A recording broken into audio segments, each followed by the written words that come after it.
தமிழ்நாட்டின் ஒப்பில்லாத முழு முதல் ஆட்சியையும் ஒருமையையும் நிலை நிறுத்துவேன் என்றும் தமிழ்நாட்டு அரசின் முதலமைச்சராக உண்மையாகவும் உளச்சான்றின்படியும்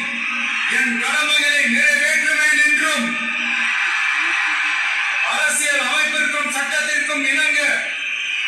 அச்சமும் ஒருதலை சார்பும் இன்றி விருப்பு வெறுப்பை விலக்கி